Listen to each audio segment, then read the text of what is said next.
Ici Radio Taïwan International. Tout de suite, Meg Wang vous propose l'émission Retour à la source.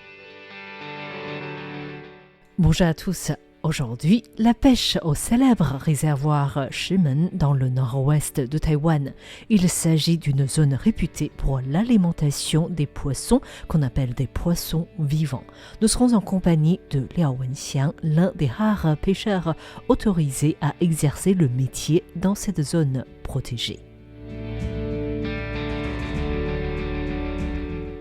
Pour commencer notre émission sur la pêche au réservoir Shimen aujourd'hui, j'ai envie de vous raconter une petite anecdote. Pour cela, il faut remonter dans les années 60 lors d'un concours de beauté pour élire une Miss Taïwan. Et lors de la partie questions aux participants, l'animateur avait demandé à l'une des candidates comment faire remarquer avec tact un homme dont la braguette était ouverte. Et la candidate qui n'a pas été Miss Taïwan par la suite, malheureusement, a répondu « Je lui dirai, votre réservoir Shimen est ouvert ». Cette réponse humoristique est devenue tellement célèbre au point qu'elle est devenue une expression courante à Taïwan. À l'époque, le réservoir Shimen était un projet de construction phare de Taïwan et son débit de crue spectaculaire avait largement marqué les Taïwanais. D'où cette réponse de la candidate à Miss Taïwan. En fait, en plus d'être un grand projet hydraulique, le réservoir Shimen situé dans le nord-ouest de Taïwan est également une grande zone touristique. Les touristes viennent ici pour deux principales raisons, le paysage et les plats à base de poissons. Il faut savoir qu'à l'origine, le lieu où se trouve le réservoir Shimen était un lieu où cohabitaient les Han et les populations autochtones. Les habitants riverains vivaient de la pêche en eau douce, notamment des poissons ahus. Après l'arrivée au pouvoir du gouvernement nationaliste à Taïwan après la Seconde Guerre mondiale, les pêcheurs locaux ont constitué une coopérative de pêche. Or, par la suite, la construction du réservoir a forcé les riverains à déménager de la zone et la coopérative a été dissoute. Aujourd'hui, il faut répondre à plusieurs critères pour être pêcheur de la zone. Liao Wenxiang en fait partie. Nous pêchons dans le réservoir Shimen. Il y a des zones délimitées où la pêche est autorisée, dont certaines sont réservées aux aborigènes. Ces zones où la pêche est autorisée se chevauchent avec la voie des bateaux de pêche et celle des bateaux administratifs. Être pêcheur au réservoir Shimen, c'est en réalité une histoire triste. La pêche ici est un métier spécialement autorisé lié à la succession. La première condition pour être pêcheur, c'est qu'il faut être originaire de la zone inondée du réservoir Shimen. Cela signifie qu'il fallait avoir perdu sa maison lors de la construction du réservoir. En plus, si la superficie de la résidence était inférieure à 2000 m², les résidents étaient obligatoirement virés de la zone sans aucun dédommagement. Le seul bénéfice était d'avoir le droit de pêche. Ainsi, beaucoup de résidents de la zone avaient dû déménager. La deuxième condition est que le registre d'état civil du pêcheur soit enregistré dans la zone de Shimen. Donc les personnes qui ont été obligées de déménager doivent trouver des solutions pour enregistrer leur adresse permanente dans la zone. Il leur est donc interdit de s'en aller. La troisième condition, c'est qu'il faut être membre de la coopérative de pêche. C'est donc un métier spécialement autorisé. Aujourd'hui, il existe très peu de pêcheurs qui ont le permis de pêche au réservoir Shimen. La pêche qu'ils pratiquent est très différente de celle de jadis. Les autorités n'ont délivré que 72 permis de pêche au nom de la protection environnementale pour éviter la surpêche. Entre 1984 et 1993, il y avait la pratique de l'aquaculture en cage. Ces cages provenaient des États-Unis avec le savoir-faire technique depuis le Japon. Les personnes âgées m'ont dit qu'à cette époque-là, les poissons vivants vendus dans les marchés grossistes s'élevaient à 7 tonnes par semaine. Avant 1993, ces cages étaient gérées par des grands groupes et pas par les pêcheurs individuels. À cette époque-là, le réservoir Shimen était multifonctionnel. Irrigation, aquaculture, eau potable, tourisme. Mais la situation a changé en 1993 lorsque Taïwan a adopté la loi sur la protection des sources d'eau. En fait, ce changement est intervenu suite à la sécheresse de 87 qui a provoqué l'eutrophisation de l'eau. En réalité, les poissons d'eau douce ont besoin de vivre dans un lieu où l'eau est propre, faute de quoi les poissons risquent d'avoir une odeur trop prononcée en raison du surnombre d'algues. L'aquaculture en cage a été déplacée dans des étangs d'irrigation aux alentours du réservoir de Shimen. Le problème de cet élevage est que la circulation des eaux de cet étang n'est pas suffisamment rapide. Pour adoucir l'odeur trop forte des poissons élevés dans les étangs, les éleveurs ajoutent de l'eau plus propre dans les étangs et réduisent leur nourriture pour qu'ils fassent une sorte de régime avant de les vendre. Mais cela représente un coût de revient supplémentaire et les poissons deviennent ainsi plus difficiles à vendre. De nos jours, nous pêchons avec le filet fixe qui fait penser au filet de tennis. Selon les réglementations, la taille des mailles du filet ne doit pas être inférieure à 21 cm. Il est nécessaire d'une part de préserver l'environnement en évitant les poissons trop petits et d'autre part, les poissons d'eau douce ont pour caractéristique d'avoir beaucoup d'arêtes. Par conséquent, les poissons trop petits ne sont pas vraiment intéressants pour le commerce.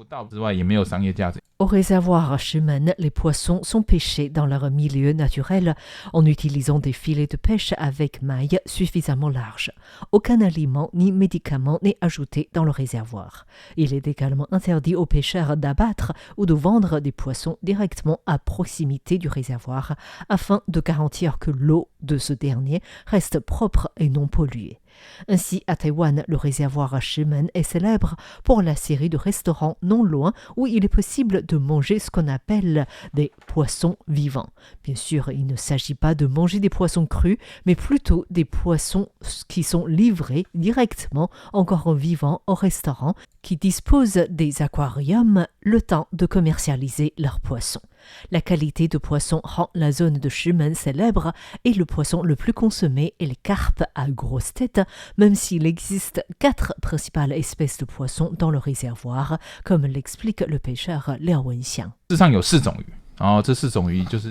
Il existe 4 principales espèces de poissons au réservoir de Shimen qui existaient depuis la dynastie des Qing.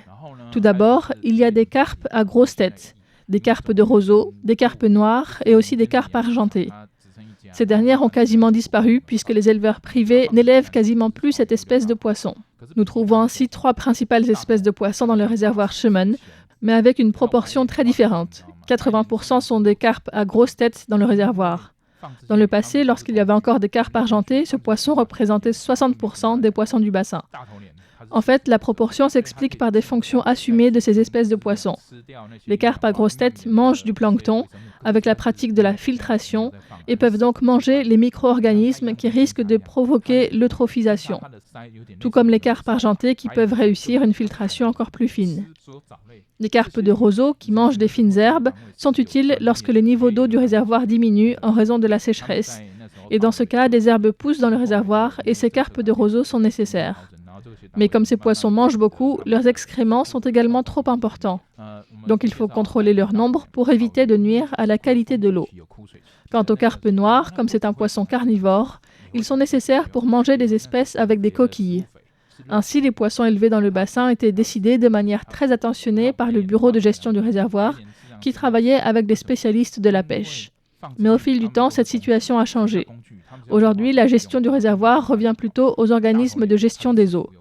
Nous, les pêcheurs, devons ainsi pêcher chaque année pour éviter que ces poissons, qui soient moins consommés, ne meurent dans le réservoir.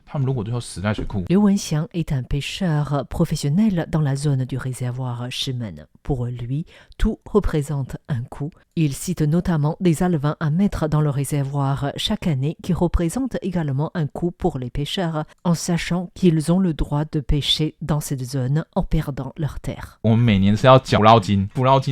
Nous, les pêcheurs, devons payer chaque année des frais de pêche au Bureau des ressources en eau de la région Nord pour qu'il achète des alevins pour mettre dans le réservoir.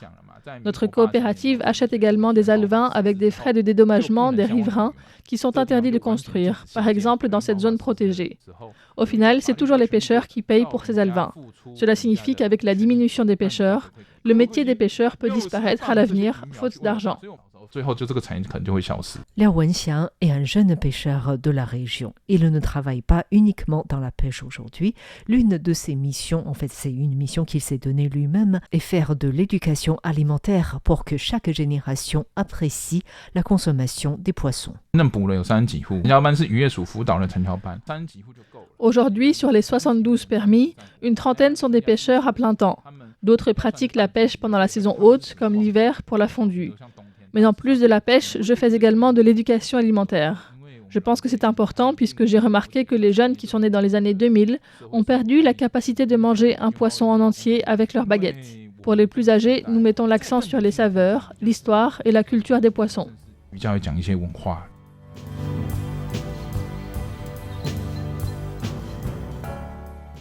Pour la plupart des Taïwanais, lorsqu'on entend le réservoir Shimen dans les médias, c'est d'une part souvent en raison de la sécheresse où on voit le niveau d'eau descendre, alors qu'ici c'est une grande source d'eau pour les habitants du nord de Taïwan.